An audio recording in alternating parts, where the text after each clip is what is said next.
All right, good evening, everyone. Welcome to the Celebration Residential Owners Association Board of Directors meeting for Tuesday, July 28, 2015. The time is 6:31 p.m. We'll open this evening with a owner's comment period. If there's anyone that wants to comment from the audience? Yep, go ahead, Leonard. Let's get a quick one here. Can you get closer to the mic? Leonard Tim, 411 Campus Street. I just pointed out some of the board members earlier over on Camellia Street right now. If you stand in front of Veranda Park there, you look towards Greenbrier. First you have the nice dumpster, then you have two pods, then you have the porta potty, and then you have the construction trailer.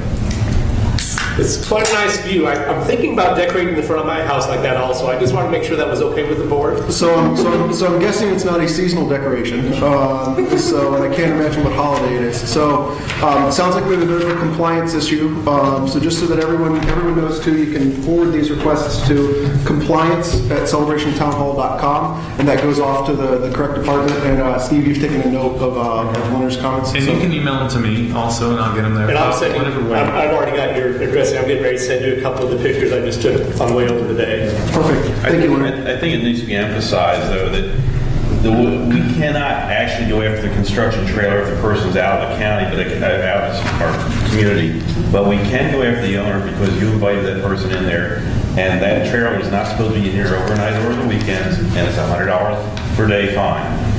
Okay, so if you have construction people in your vicinity, you need to get them out. Well, I think if you have pods and construction trailers, even the best you can, you should have them in the back of the house. If you have to park right in front of the house, do so. Well, I will say about the dumpsters, with the approval from ARC, there is boilerplate in there that says the dumpsters are supposed to be limited to 21 days. And although the phraseology is incorrect right now, it is supposed to be in the back of the house or in the back pad. If that can't be done, then obviously someplace on the street, but certainly not on the CDD easement. I understand under unusual circumstances when there's no room behind the house, if there's, you can't go back and block the alleyway because of the way a house was built in certain areas. Well, another issue we have to get to is that dumpster should be marked, clearly marked with either reflective tape or barriers or something like that. And it's got to be emptied on a fairly frequent basis. So when it gets within a foot of several of the full line, it's got to be emptied. You can't have it overflowing in the street because CDD's already complained about having to clean up this mess. Well, if you could just go around the houses on Hippodrome and starting right down in Long Meadow there, over the last year or so, I remember one of the houses had a dumpster in front of it for at least 5 months. And I went to Ron Cole, the county, about code enforcement, about getting this stuff removed. So we're going to start pushing on this. If you would like any help in doing any of that, Jack, feel free to give me a call. All right. Thanks, Leonard. Thank you, Leonard. Bring it to our attention. Is there anyone else that has a comment from the board? No. Alrighty.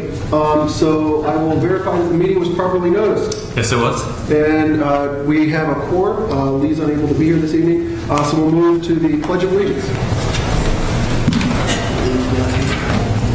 I pledge allegiance to the flag of the United States of America and to the republic for which it stands, one nation, under God, indivisible, with liberty and justice for all. All right, thank you. I'll go ahead and call the meeting to order at 6:34 p.m. Do I have a motion to adopt the agenda? Motion. Second. All right, any discussion? All those in favor? Aye. Opposed? All right, do I have a motion to adopt the meetings of the previous meetings? Minutes. So moved. And a second, and any discussion on the previous minutes? All right, all those in favor? Aye. Opposed? All right, so moving forward to committee reports. ARC? Hello. My name is Jordan Matthews on the ARC.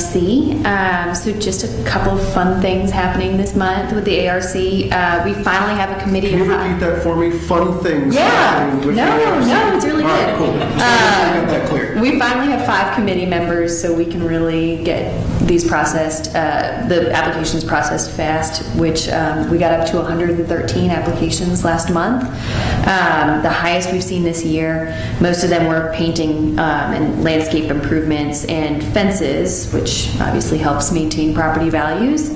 But Michael Valaquette is our newest member, who's worked in the home building industry for 40 years, so we're really excited to have him. And the other exciting thing, 4 design guidelines were recently forwarded to the board for review: fence, security cameras, landscape lighting, and structure-attached artwork. 2 came back to the ARC for further review and discussion, which would be fences and structure-attached artwork, which we're going to discuss and come back with. Perfect. We appreciate it. We know you guys have been kind of inundated. Just so that everyone heard again, you guys had 113 applications in the last month alone. And the volunteer group has a lot to go through all that. So thank you for what you guys do. Sure. Thank you. Perfect. Excited that things are looking good.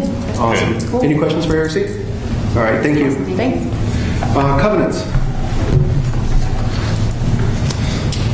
Good evening, Vaughn Roberts, Covenants. Vaughn, fun things happening with Covenants? Oh yes. All right. Yeah, probably more so than with ARC. Oh, hey! There you go. I like competition. We're up to 7 full members now, which helps a lot. In June, we sent out 123 letters. Most of them were stage 2 letters. June and July, we sent out, our agendas include 17 and 19 items, respectively. And the last thing is, our August Covenants meeting has been canceled due to changes in the law, and we'll be looking forward to working with everyone on that. That's all I have. Perfect. Thank you. For any questions for Covenants? That's going to be a joint meeting for us, though, isn't it? Yeah, just so that It'll be on Wednesday night or the first Wednesday, or it was the.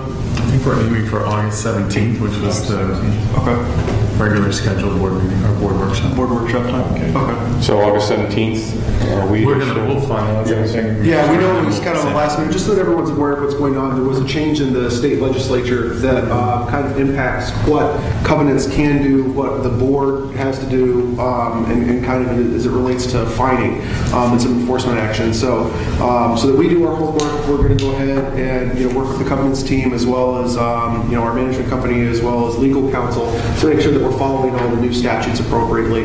And that's what the workshop will be for, which will be noticed, and you'll be welcome to attend. So thank you. Parks and Recreation.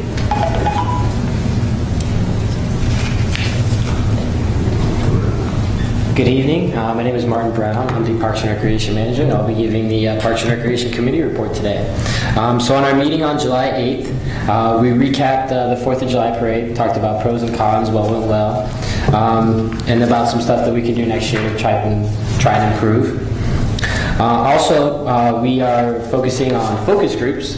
We have a survey online to collect data to start doing different types of and age groups for focus groups to figure out what kind of activities and programs and events that some of the residents would be interested in.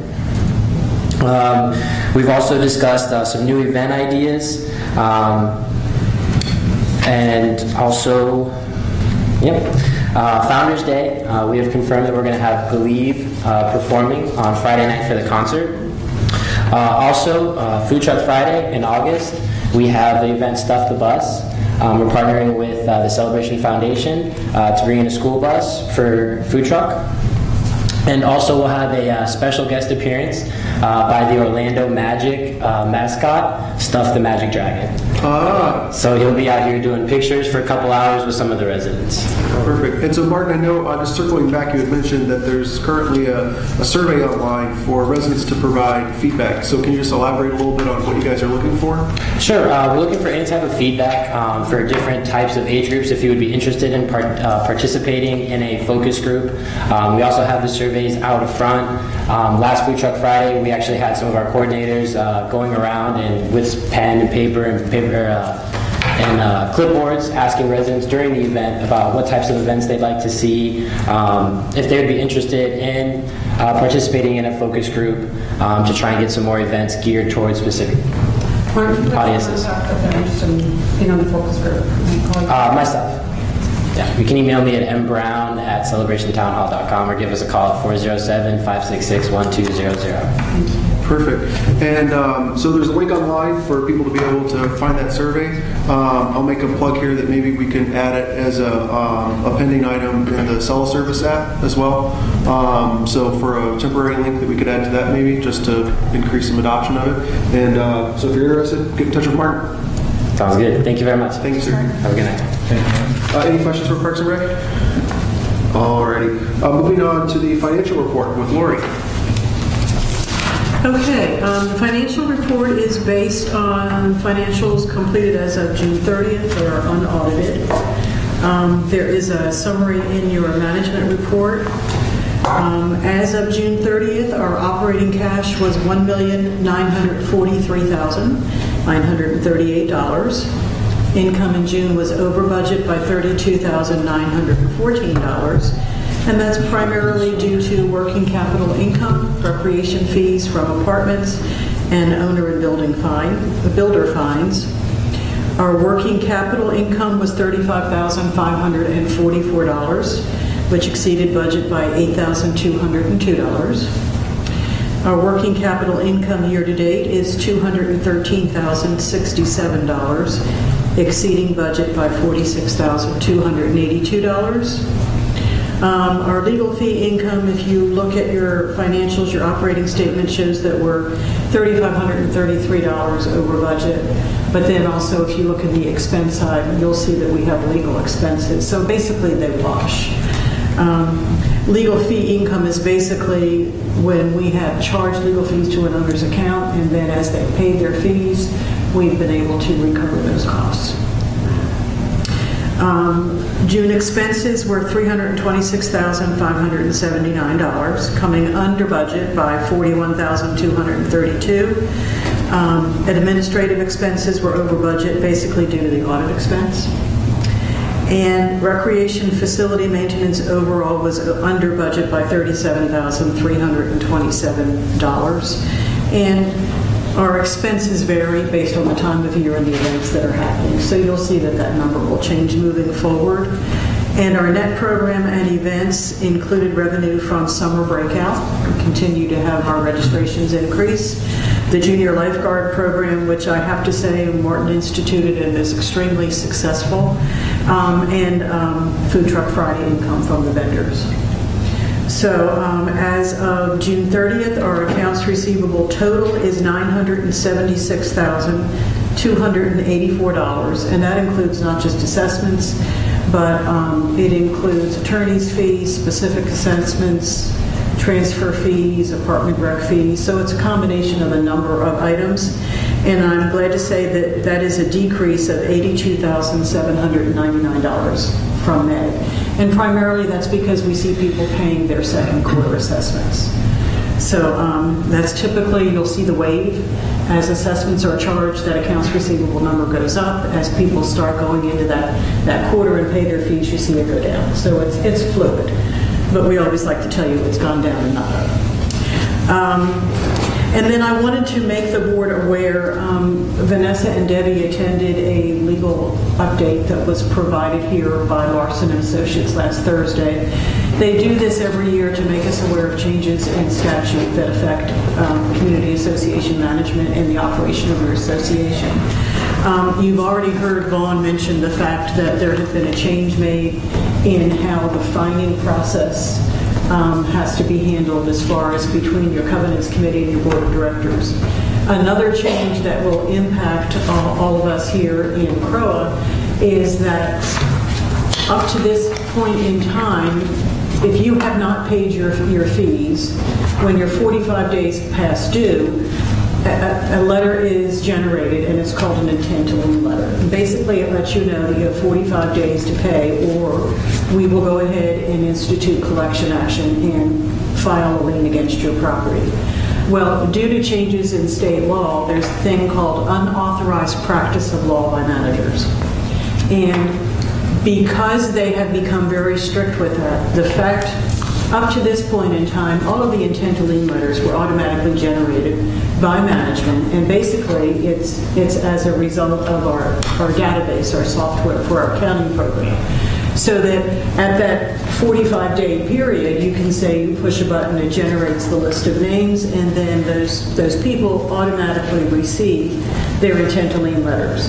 Well, now because there is the potential interpretation that because management is the one that directs that report to be printed, and management is the one that initiates sending those intent to lien letters out, that you could technically say perhaps we are doing unlicensed practice of law. So we were cautioned and advised by our attorneys that we need to put procedures in place that, and it may be that the board of directors needs to receive a list of names, and you could almost do a consent agenda type action item, but we would provide the board with the list of owners who are past due and should be receiving the 45-day letter, the intent to lien letter. But the board would then authorize management to do so, and therefore it removes that possibility of the unauthorized practice of law. So it's another thing that we're tweaking with our attorney, and we'll be sitting down with the board to make sure we're doing everything correctly. We're not jeopardizing your ability to collect your assessments, but we're also not putting Steve and I in jeopardy. Gotcha. So that's another thing that you might want to work on at that workshop. Gotcha. Would it be possible for us to get like a 35-day notice that this person is coming due, and then the board can just say, hey, if it continues 45 days? That's something for us just to discuss. Instead of waiting for the 45-day to be the trigger, we give you advance notice. You can, maybe it's almost like the software program that ARC uses, whereby we give you the list, you review the list, and maybe we take the same approach that we've done when you needed to approve the expenditure of funds to put the utilities in at the dog park, where we had you all sign your little, what did we call that? Almost like a ballot saying that I authorize. Right. Yeah, so maybe that's one approach that we can take. We're trying to find the simplest way to do it. Sure. And working with the attorney's office, it's a fairly new statute, and it just started beginning this month, so it hasn't really been challenged yet. So we want to make sure that while we want to avoid any bureaucracy or adding an extra level or step, we want to still make sure that we are being cautious and we're covered in doing it the correct way under that state statute. We don't want Celebration to be the test case. No, absolutely. And Debbie, Lori might do fine in prison, but I would not. so, but Debbie and Vanessa, thank you guys for attending that meeting and stuff. And then there's more to come. Absolutely. And just to give you a summary of your reserves, you currently have $2,641,780 in reserves. Your working capital fund year-to-date is $1,080,966. And your contingency reserves are $360,510. So we're happy to report that Celebration is in good shape financially. And I would like to point out the working capital and the reserves is an accumulation of your partner fees and your working capital income that you see in one of the lines above. Thank you guys. Any questions on the financial report? Management report. I'm going to start with technology updates and give you a quick update on Comcast. We are at a point now where NU Westwood for Celebration Associates is on the final push with Comcast, pretty much saying we need to come to some sort of determination of whether the fiber, laying the fiber to the community is going to work through an agreement. Again, Smart City has laid fiber through the community by getting their easement rights through the CCDD, and Comcast has the ability to do that also, but to have a formalized agreement with CROA that lays out a schedule, a plan, has some protections in place for both parties. That's something that they're continuing to work on. They're just at that final stage. So we should have some information back within the next week or two, and by next meeting we'll know whether or not overall agreement with Comcast will work. CCMC server, really, it's a connection for us here in Town Hall to work off of the servers that CCMC provides. And it really is more for efficiency and effectiveness for management, but it really helps us get organized. It allows us to develop a SharePoint site. We can do a lot less file mining to get to things through a shared drive and have a lot more communication through a SharePoint. So we're excited about that. We're in the final stages of that. In RecPro, we are going to be moving forward with our next admin training. We have all the facilities uploaded into the system, and I think it's given us a lot of functionality that we missed by doing our facility booking through a Microsoft Outlook calendar. So we're really excited about getting RecPro online. And I'm going to leave the rest of the technology stuff to Eric. I know during the What else is there to update? well, you still got public stuff and all that excitement. No, we're good. So during the strategic planning goals, he'll give you an update on the rest of this. Civic Corridor, construction continues to move along rather quickly for the construction of the road and the building. If you've driven by there, it's changes every day. They're dealing with the rain right now, like all the other construction groups are. The dog park, we are working on an illustrative design. I'm working very closely with McCree to get that finalized, and then to work through the numbers with them and get to a number that we're all on the same page with. And I'll have something to you very shortly for you to review, and then we can have it for the next agenda item. And then I'm going to turn it over to Lori. She's going to talk quickly about service areas. So in general, at this point in time, Teresa Sweet, who is our service area manager, is working with Todd Haskett, the operations management. They're reviewing the reserve studies that have been prepared for all the service areas.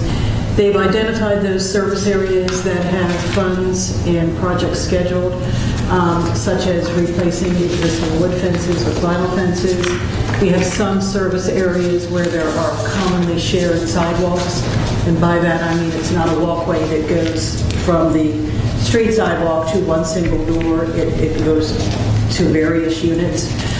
There are some areas, some service areas where there's funding and concrete replacement schedule. So Teresa and Todd are looking at those areas, identifying if in fact there's any concrete replacement work needs to be done, and then working together to get bids, and they'll be bringing them to you this meeting, the September meeting, and that is again for the fence replacement and for concrete replacement for sidewalks. Again, she's done a great job of giving you a detailed summary of what's happening in all the service areas.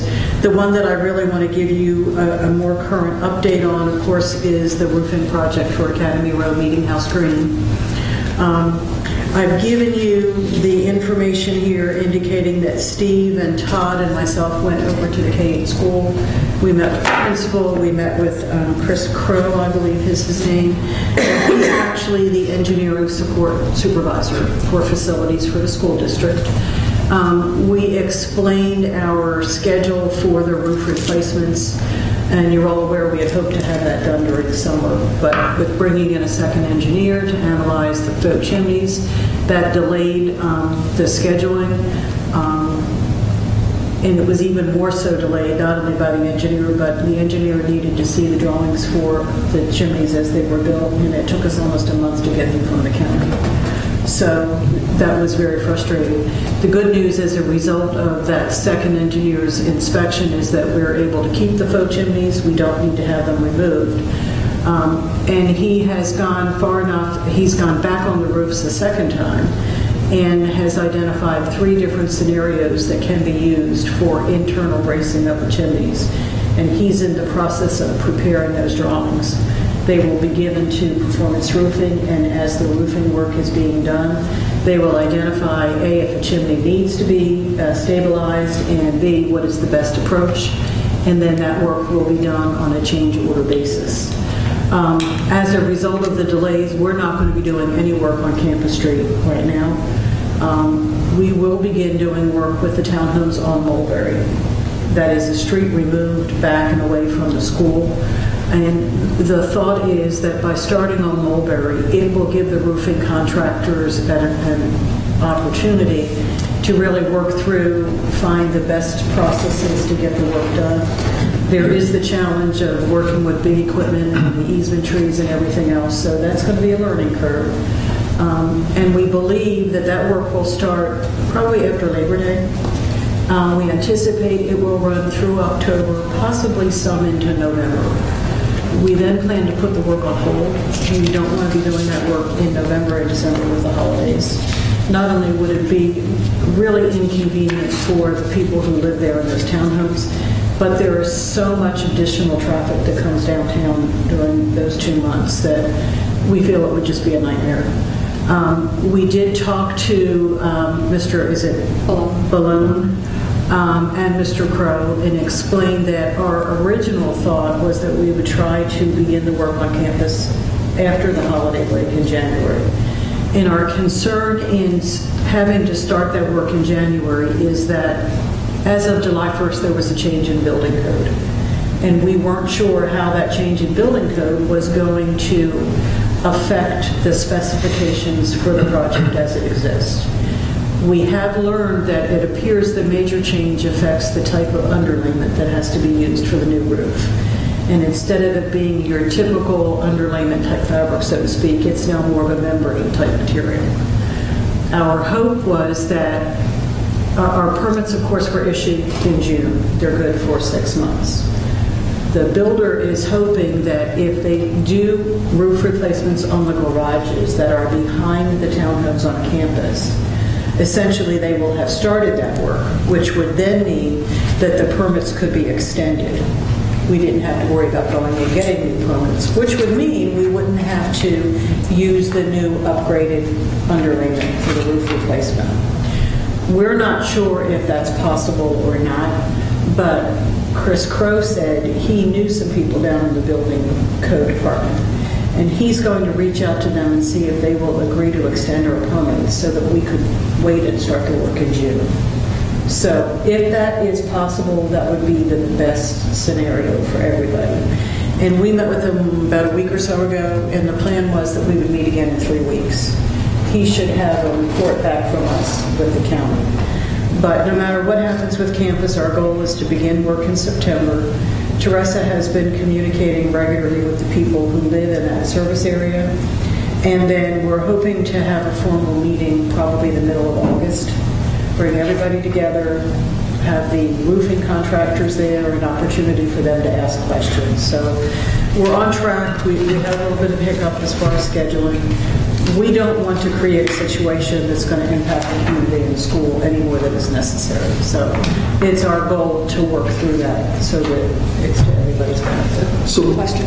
go ahead. Is it possible, and you may not know this, can you actually request an extension On the permit. on the permits before you even started the work? Because That's what he was going to do. Okay. Down to the county. That's connection. that's what he's hoping to do. Yes. Okay. He's hoping to be able to do that. Okay. Do you have any estimate of how much additional cost would be incurred by the... They're working that up for us right now.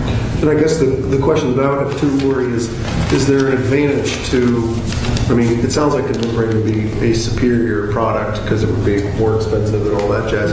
Is there any advantage to us going to that? I guess I would be We've already curious. purchased all the materials of it. They've ordered the shingles. I don't know if they've already committed to purchasing the underlayment material or not.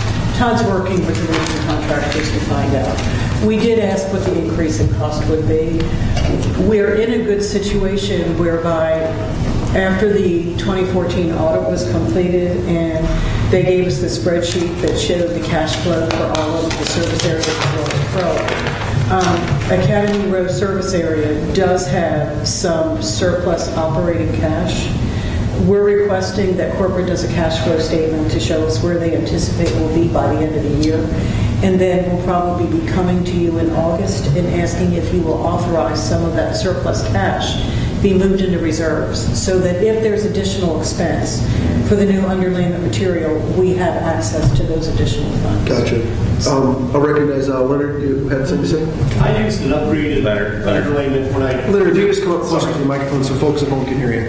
3 years ago when I redid my roof, I used an upgraded underlayment because my insurance company gave an extra 15% or so off my terms by doing that. So you may want to check the difference. We can check that, and that would be a And that may real pay plus for for the that in a residents. forward going, it may advertise itself by going out to that. Then you don't have to worry about code.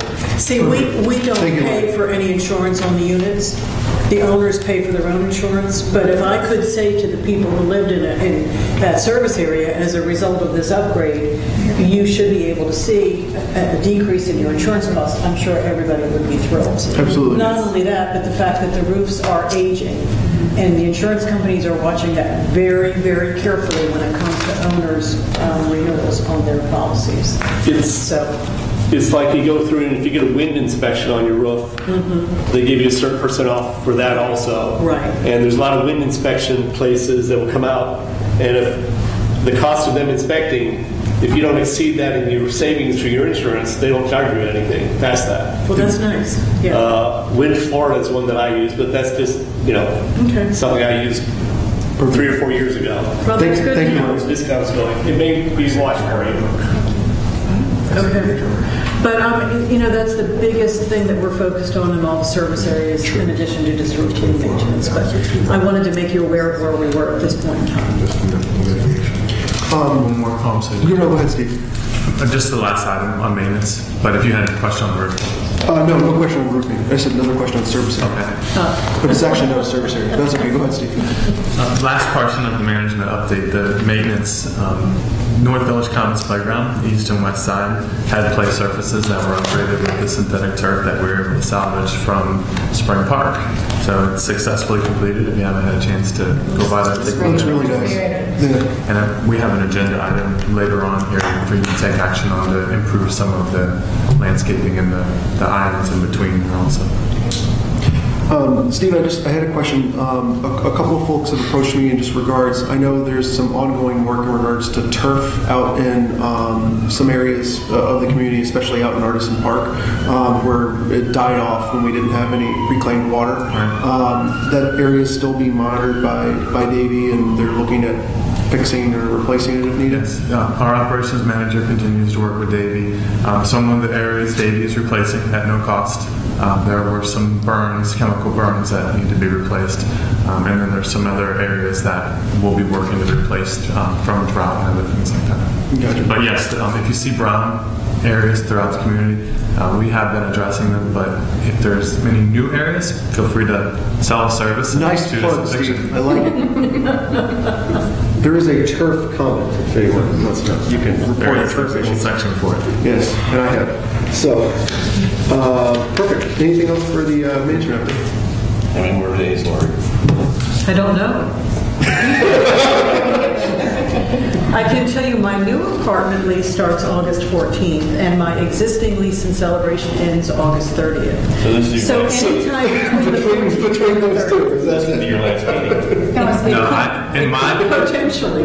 in my mind, there's still one more meeting with Lori, so don't put me there But yet. in her mind, Right, she's I'm just packing. she's Jack. gone to Carolina. All right. Any questions on the management update? All right. Moving on to action items. Action item 1 is to approve tennis court usage and no smoking rules. Do we have a motion? you want to just discuss that? Do you want to give us a synopsis of what we had previously discussed and posted? Yes, we had a workshop last month where we discussed adding some tennis court rules to the tennis facility down at Lakeside, and we posted the rules for 30 days. So we did receive some feedback on the rules. I received 2 comments. The first one was on the first rule, hanging a resident ID card on an identification board for staff to check. Instead of us going down there and asking people during the middle of their play to see their ID card, we thought it would be a good idea to have it hanging from a board and we could see it. There was some concern about an invasion of privacy for that, but we do have to ask for that ID card at times. So to have it hanging, we were looking at it more of a convenience for the player, so that they don't have to interrupt their game to be able to see it. So that was one of the comments. And just, Steve, so that we're clear, the identification card that you have contains your first name and your last name. Correct. As well as a picture. But there's no other identifiable information. And this It's has just the address date, or email right, or the date of when date you of birth or received your anything. card. Okay. The other comment was on the rule where we asked that only contracted Celebration tennis pros conduct private or group tennis lessons. And there were some concerns that as a parent, you would be able to go out there and teach your child lessons. And the intention of the rule is not that. The intention of the rule is to avoid folks that do not, or tennis pros that do not live in Celebration, that are not members of the Celebration Residential Owner Association, coming in and teaching tennis.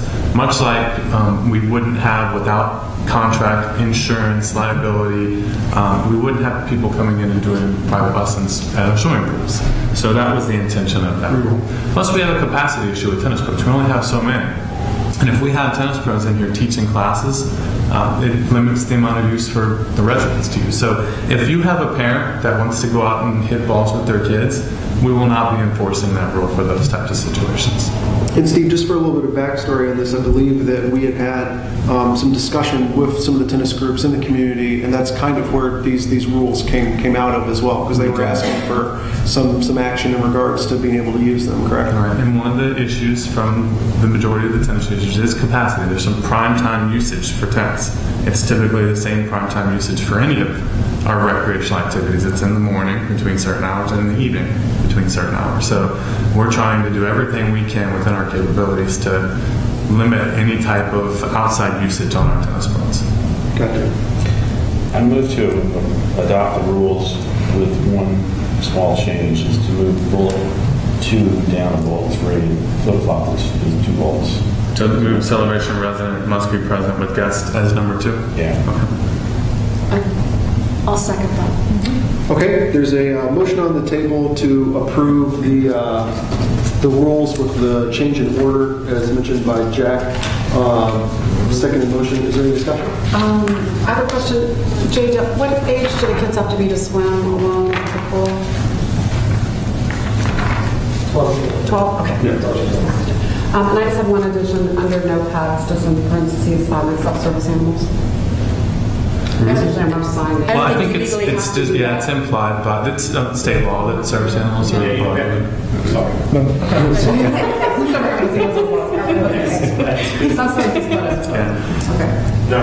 Because service animal is not a pet, right? Yeah, right. It's not. It's a service animal. Yeah.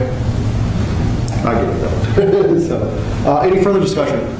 All those in favor? Aye. Opposed? All right, the motion carries. Action item number 2. Eric, can I go back real quick? That was the first half. Oh, The second half was I'm sorry. smoking. So we approved the tennis court usage, and now we'll approve the second half for the no smoking rules. The no smoking areas. I was going to say it's not. Yes. Oh, okay. We posted this online also. It was one of our discussions during our last workshop. I did not receive any comments on the no smoking areas. So the intention was to post signs within playgrounds, basketball courts, tennis courts, athletic fields, pools, and pavilion structures. And they're the smoke-free zone signs. Gotcha. Did you redo the sign? I do not have a design sign. From the last conversation, we had the no smoking zone, and then there was a bottom half of the sign. The consensus of the board was when we folded it in half, all we had was the no smoking zone. Everybody seemed to like that.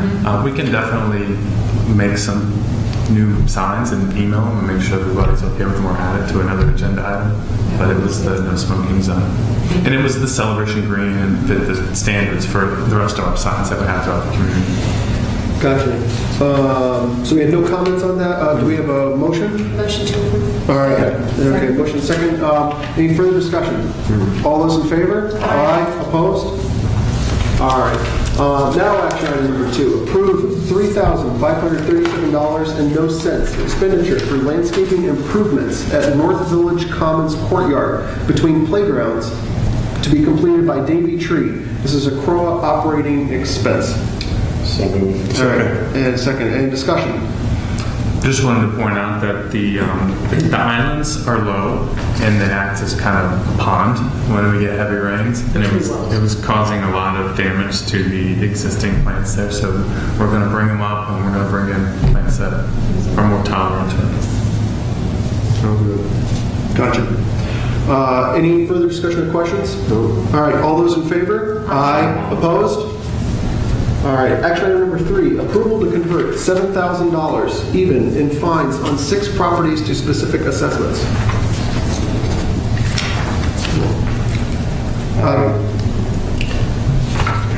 Which one was moved? We reduced the amount, and if you want to do your motion, and then we'll explain why, yeah. Okay. Gotcha.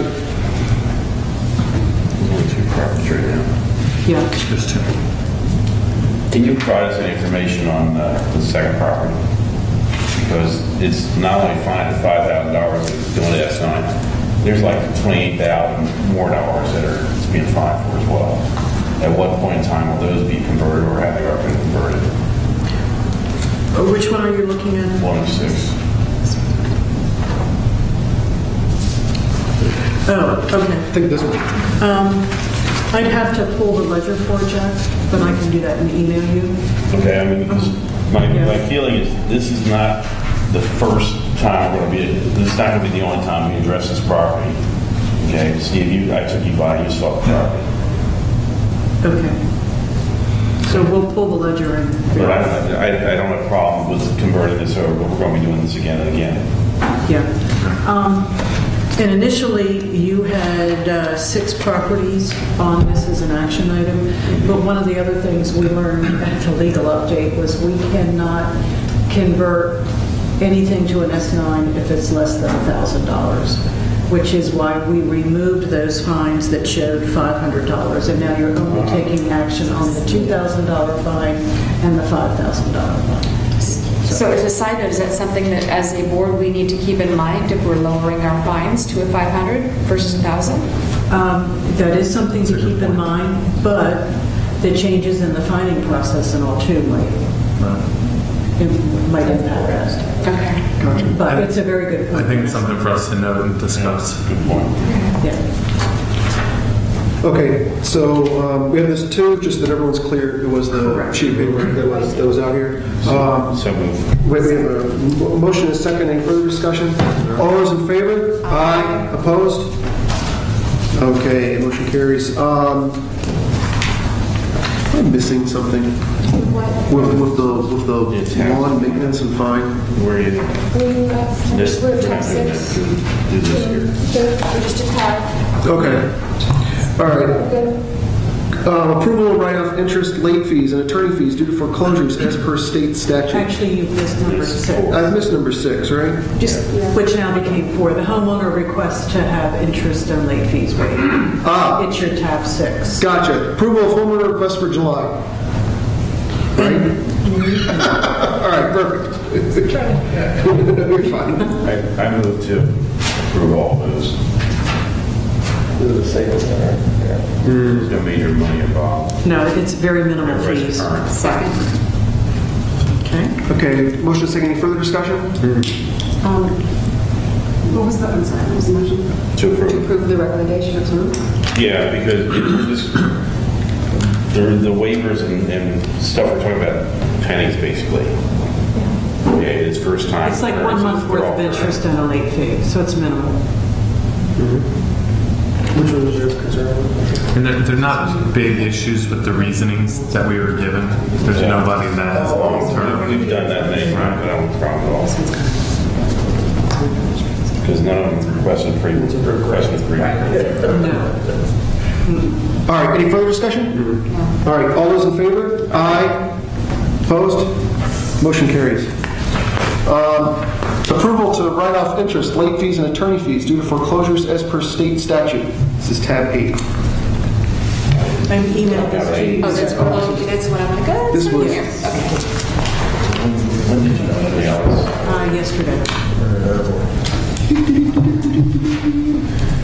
Would you like us to make a copy real quick for Nice. you? I'll pull it up and write it down. You see it? What time is Okay. it out? Yeah. In the afternoon. Oh, there it is. Yeah. Okay. Request, got it. Who sent it? Lori, Lori, thank you. Yes. and it was forwarded from Rachel. Yes. It has a little bit of new look and feel to it, not what you're Rachel probably used created to. our As a new nice template for template this. for it. Here you are. So these are basically money we're not going to collect anyway. And you cannot collect It's them. just administrative. It's to keep the auditor happy. You have 6 properties there. 5 of the write-offs are due to foreclosure. 1 is due to a bankruptcy. The total amount is $90,026, but if you look at it, $60,000 of that is fines. The good news is that this is 2 properties that were a horrible blight on the community that now have foreclosed. We have either new owners or the bank is in and they're fixing them up. So I move to waive the fine. Second. To write it off.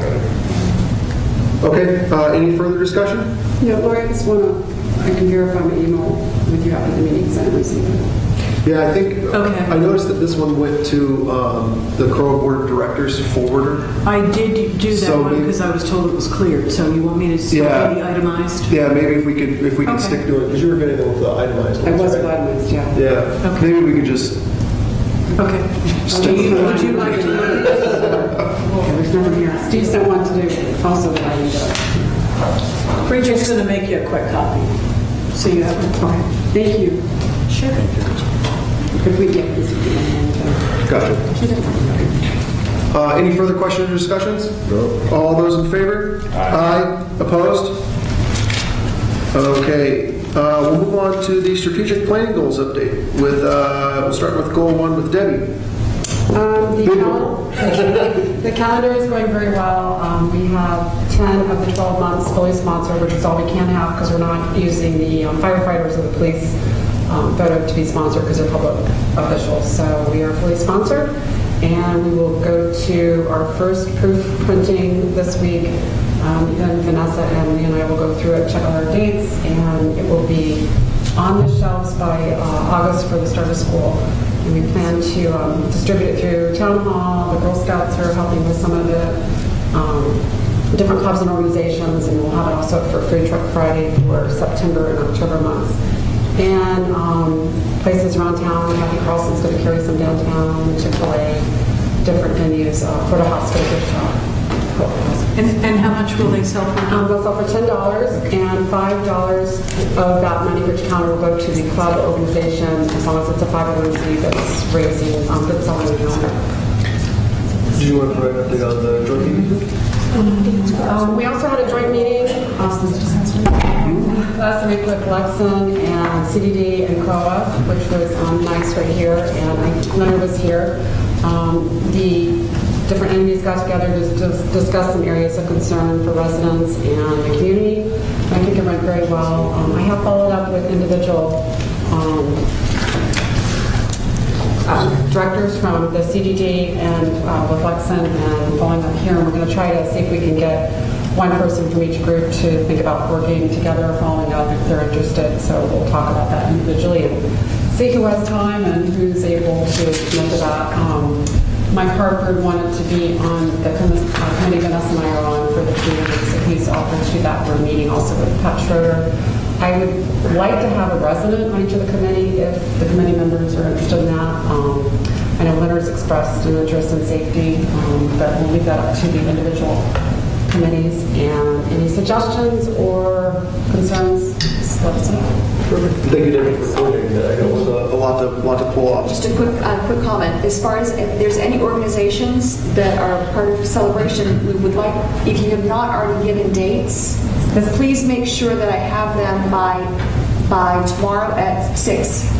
Tomorrow is the drop dead deadline. We're still getting. So that would be Wednesday, July 29th at 6 p.m. Eastern Time for all those that are watching internationally and online. Yes. And Jay, I was going to ask you, there's a National Good Neighbor Day. Do we have that on the calendar? That is not the You need to send that to Vanessa. That's a good one. I saw that in your little, you're setting out hot dogs and, yeah. We like hot dogs. Yes. I had one right before the meeting. Exactly. You didn't share. I didn't share. I'm sorry. But anyway, if you have any dates for any events, you don't have, these are all free to post. You don't have to pay to post these. And it starts from August of 2015, starting on August 21st through August 30th of 2016. So if you know of anything, just send it to Vanessa or myself to send to Vanessa by 6 o'clock Send tomorrow. it to me, it'd be easier because that way it minimizes Florida. Thank you. All right, perfect. Thank you, guys. Goal 2, which is technology, which is so Steve gave a quick synopsis on some of the technology efforts that we have going on. I am going to plug again for cell service. I have actually, surprisingly, not gotten any negative reviews So now that I've said that, I'm waiting for someone to give me a negative review, because there's always someone that doesn't like something about it. So, but we want to hear that so that we can make an improvement to it as much as we can. As you can see in the board report online, which everyone has access to now that they can go on and look, management has provided some analytics in regards specifically to cell service as well, which is kind of interesting to see kind of where our hot items are, and that sort of thing. And one of the things too that came out of the joint meeting as well was that CED is using this as well for their purposes, that we've provided that to them, and so far it's been very positive, and they like it as well.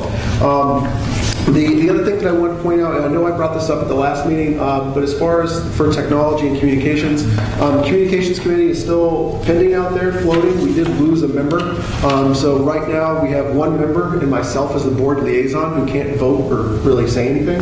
So we need more people. So if you're interested, please reach out to the folks at Town Hall and fill out that committee interest form so that we can get some more folks interested in helping communicate to the rest of the community. Can I make one more point on cell service? You sure can, Steve. I think one of the reasons it's been a hit so far is responsiveness. Town Hall staff has done a really good job of posting comments, pictures when they can on things that are being completed with this. There are times where life happens and we had a project planned, but it rained all day. So we are doing our best to get in there and update those and let people know we have to push the date out for it. But I get notices every day on what's happening with cell service. That's on top of the first level and the second level of responders to those work orders. So I think it's been a great tool so far. It really gives this community an opportunity to be the eyes and ears for places that we can't always get to all the time. So it's been great so far getting that feedback. And I know Keep that as part of I know we have been looking at some upgrades as far as with the Front Porch website, but it is available as well now if you go online. If you can't report via a smartphone, you can also do it via online. So it's right on our website if you need to report it that way. So, good stuff. My kids want to know how they can get the app. They're trying to find stuff that they can send. Why not? I ban them. Fix the sidewalk for the skateboard, right? So. That's what we need to worry about. All right, goal number 3, Mr. Jack. The Recreation Master Plan Task Force met on July 21st, and we had a really full room, great discussion, a lot of valid points were brought up there. We will be meeting again August 26th at 6:30 at night, so we moved it back a little bit. It's a Wednesday night. And in this meeting, we expect to talk a little bit more about the cost for various parts of the puzzle as we try and piece this together. Basically, the biggest thing that came out of the task force's meeting that on the 21st was to recommend a particular plan for the dog park, and this concept day is what they chose rather. And we're still waiting to get pricing on it to find out what we're going to do. Perfect. And that meeting was recorded, so it's online for anyone that was able that missed the meeting. They're able to go online and watch that. And it is moved back later. Once again, I'll plug that time again. It's August 26th, correct? 6:30 p.m. So anyone that's interested, feel free to show up at that time, and then that will also be recorded and streamed online as well. And also, just to give people an idea of what we're dealing with, the amount of funds we have available right now is $1.1 million, and we continue to increase the funds, or increase that amount by about $40,000 to $50,000 a month, depends on the various months. So it is building. It is something we can create and use eventually, but we're down the road. Eileen wants to talk to me, but she needs to come over to the microphone. I actually, this may be more of an Eric problem, because I'm getting probably not unusual, when I click on any of the meetings, I get oops. Is anybody else getting oops? This is not valid. We don't like to watch ourselves. And then when I go to video, the workshop is not there. This might be something Patrick needs to just address with you. Yeah, we can try. There might be something in here. Am I the only oops person? I haven't tried. I'm sorry. Yeah, I haven't tried it. Which site are you going to? Are you going to our website? When I'm on the front porch. What browser are you using? Chrome. Chrome. Crom. I got kicked off. It's on the Steve. Steve, you gotta get Patrick I'll have Patrick see if he can. So, on the video list, the workshop hasn't been, that works, but you didn't post it. Gotcha. Steve, if you can just have someone follow up. I'll see what we can figure out. I wanted to point out also, we were soliciting feedback from the last Recreation Task Force meeting. We reviewed the different park types and then assigning descriptions and types to each one of our parks. And we took a shot at it, and we think we did a pretty good job, but we want to get some feedback from the community. We have those all those handouts posted on our webpage, so you can click and look at those. And then we also posted a level of service map that shows you the vicinity of all of our different neighborhood parks, including the subcategories and our community parks from each home within Celebration. And I gotta say, Dory Moore presented Wonderful job. excellent summary of what's going on in the county, and just over there by Target on 192, there's going to be a huge skate park and an X Games type area there. I mean, like 160 acres. There you go. Glad to see it. Perfect.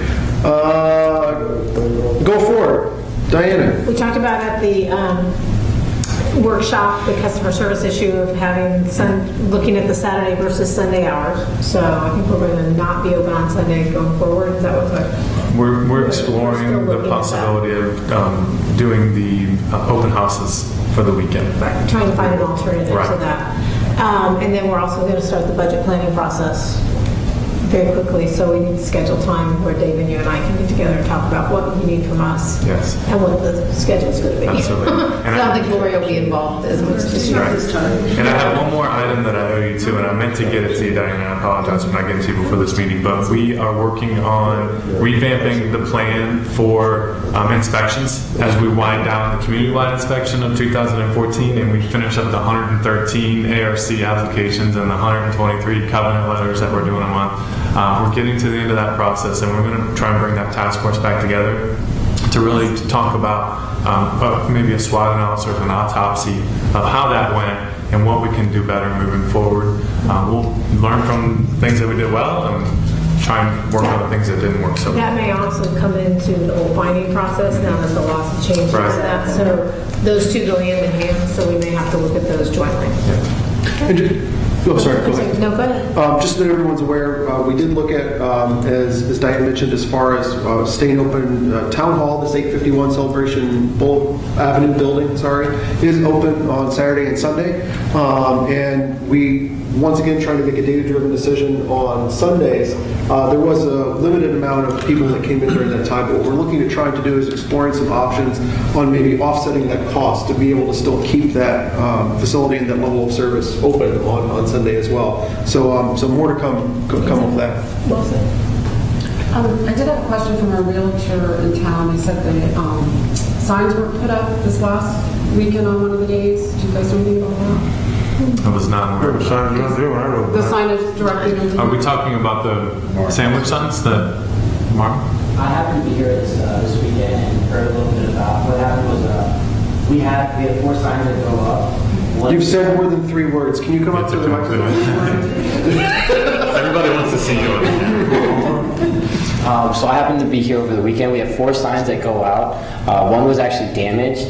The A-frame was damaged, so that one particular sign didn't go out, but all the rest of the signs were out. So 3 out of the 4 signs were out. We're just getting replaced. Was there a sign downtown? Because I said there wasn't one downtown. There wasn't one downtown, but there was one in front of the middle school and out in front of Town Hall building, and I'm not specifically sure where the third one It's was. down at the end of Waterside and Celebration Boulevard. If we're down to 3 signs where that happens again, I think the downtown one is important because that's just where they're used to going to look.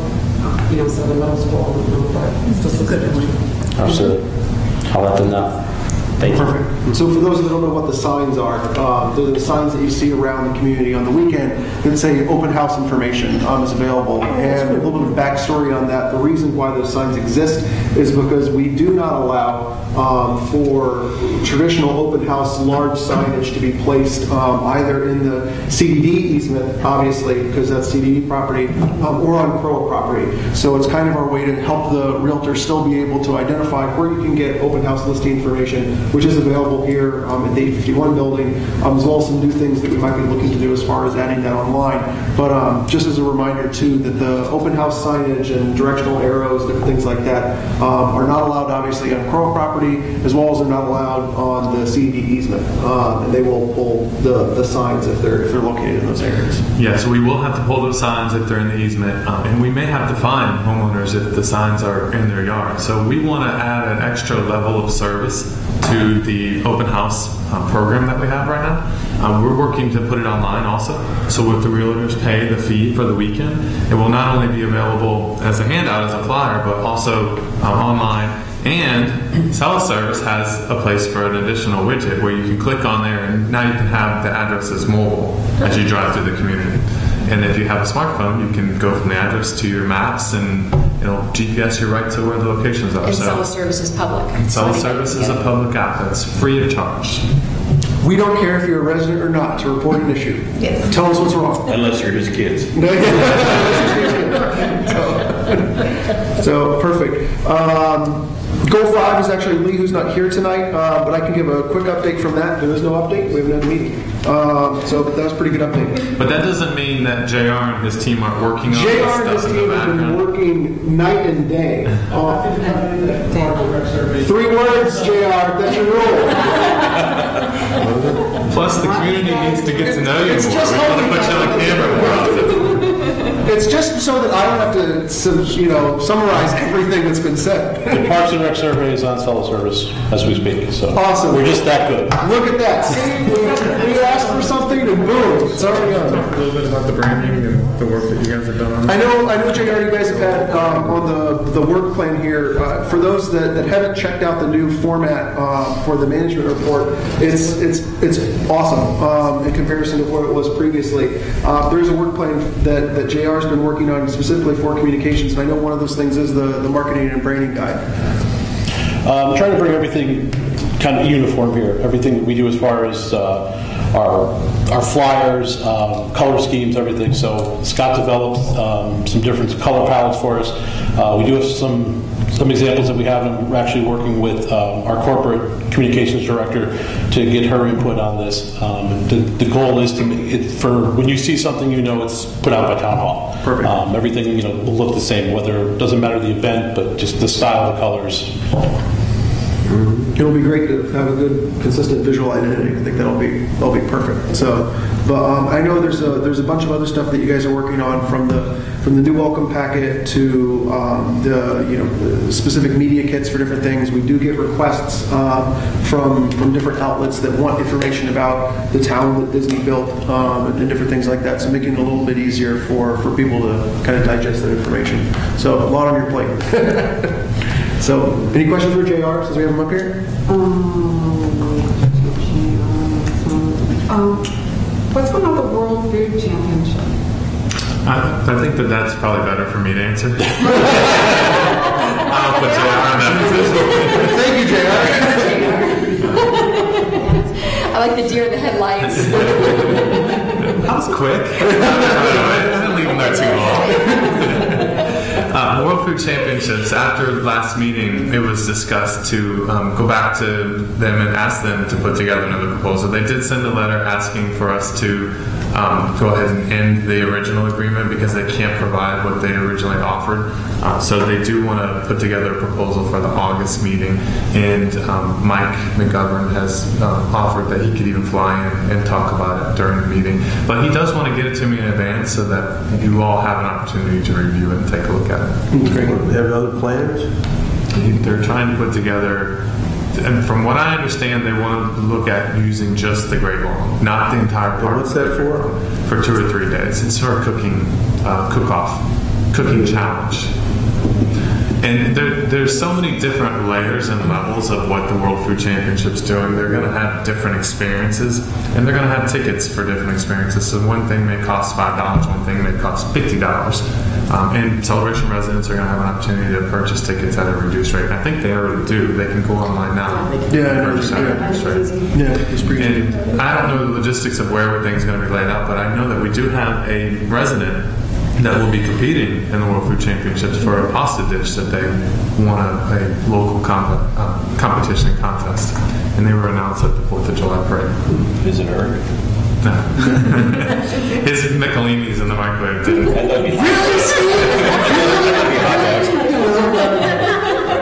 I'm more of a baker, actually. So There'll be a lot of delicious food here in November, and my we'll wife talk can more attest, about. and everyone at C2SU on her nursing floor can attest to my cookies. Anyways, enough about my cookies. Any thing for the good of the order, Mr. Jack? I'm surprised that you have something. And Actually, Vanessa pointed out, and Eileen, it's not your browser. It's not our website link. Okay. Yeah, it's not even saying oops on mine. It's just, it's going anywhere. Yeah. So I guess I will then say oops. We'll take a look at it. It says the embedded It doesn't matter what it has. It's not working. You're good. Thank you for bringing it to our attention. I also wanted to address one of the properties that I've seen frequently mentioned on the forum, and that was in 9/11 Coliseum. The last thing we had on our board packet said that Larson was, on the 14th of July, Larson was coming back to us to inspect the property and determine whether it's still in a situation and where we're going to go from there, because on the 18th of May was when the judge issued the order that the property owner has 30 days. Where are we? The last notice, there was somebody living on the property, and we cannot go on property when someone's living there. Nobody there, from what I understand. From what we've seen, the evidence that we've seen up to this point, there's nobody there now, so we've scheduled to go and mow the property. Okay, I don't want to just go and mow the property. Where are we as far as foreclosure process? The foreclosure process. I'd have to look at the account. There's no water on there. The water's been shut off. I know that it went through the foreclosure process, and I believe that there was actually a settlement or a judgment from the courts on work that needed to be completed. Okay. And I think that time frame has passed. Yes, and now it's at a point where they're exploring what the next steps are. All right, but should we get code enforcement from the county involved in this? We're going to do everything that we need to do from our side to. But like I said, there's no water on there. They shut the water off. ECDD killed the water. They haven't paid the bills. Anything's going to die. That's already dead. No, there's some there, but can't we, as far as I understand, we can do the medium. It was in bad shape. We have it scheduled to get in and mow. Because that medium hasn't been mowed in. Well, I'd like to, if we can talk with Larson and find out every remedy we can pursue. Let's get it done. Foreclose on them, get over it. And I believe there's also one campus that we're dealing with as well. It's positive. The one far down on campus they cleaned up. The one far down on campus near the cul-de-sac they cleaned up. Cleaned up, but right. There was nobody improved. there. That's a better way of putting it. It's improved. Yeah. Along those lines, who takes care of the mailboxes on Mulberry for the units? The owners. The homeowners? Really? That's not a service area? It's an owner responsibility. And Teresa has been researching a source that we can find that they would be available to somebody to just go in and purchase the mailboxes all at one time and get them done. We're even talking about perhaps for the 2016 budget to make it a line item that we will just collect to replace everybody's mailbox and do it all at one time. Yeah, I mean, it can't be that much. It's a bad plan because you have two neighbors sharing a mailbox post, and it's not my responsibility, it's their responsibility, so yes. Yeah, and the mailboxes themselves are just exactly very old. I'm not sure who has the current hurricane plan, but if I could receive an email copy of it. I have a hard copy. I don't have an email copy of it. It's big. It's a thick. It's that thick. It's got I've a seen it spiral once. line. We got it from Osceola County. Yeah, it's Osceola County. Yeah. I just wanted It might be. And actually, I think I have a meeting coming up within the next week or so to talk to our liaison with the CERTS team. Bert Fitzgibbons, who has been the coordinator for Celebration's CERTS team, has had a meeting with Dennis, and I can't think of Dennis Wood, who is the coordinator on behalf of the CDD. So they've met. Dennis went to a meeting recently with Osceola County to get all the updated information. Bert, in fact, just gave me some materials that Dennis brought from that meeting, and we've got a copy for Steve and a copy for Todd Haskett, our operations manager, and our goal is to get the four of them together within the next 2 weeks to sit down. And the other thing that I did was, in the process of going through papers, I found a letter from Garth at Davy Tree going back to 2008, and it itemized exactly what Davy's work plan would be in the event that we had a storm come through town. So I said to Steve, you might want to just read this over and then get with Garth and make sure that all of those policies and procedures remain the same today. Because they were a major resource in 2004. So. You have an insurance policy too on the big trees too. We do have, yes, we have the that we didn't have before. And it won't cover all of them, but it will provide some coverage. Our last plan, we didn't even have everybody moved in where they are, so. And Debbie, in my former life, I served as a liaison for the Emergency Operations Center, my former job before this one, and I was in charge of the pods for the county. Luckily, when I was serving, we didn't have an emergency situation, but I've been through many hurricane drills, so I look forward to working with Osceola County and seeing how can we stay active and involved in that. We did an amazing job in 2003, and really most of the people in the community I know provided the outreach to the county, but I just would like to see the plans move out. I wanted to say great job on the parade, and I saw some of the photos you refurbished and those as well. Yeah, and that was Todd Haskett and his Boys in Blue that working on those. Awesome.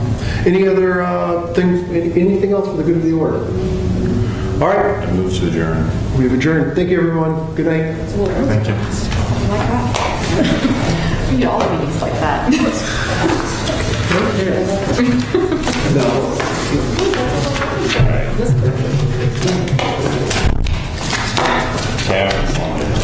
No.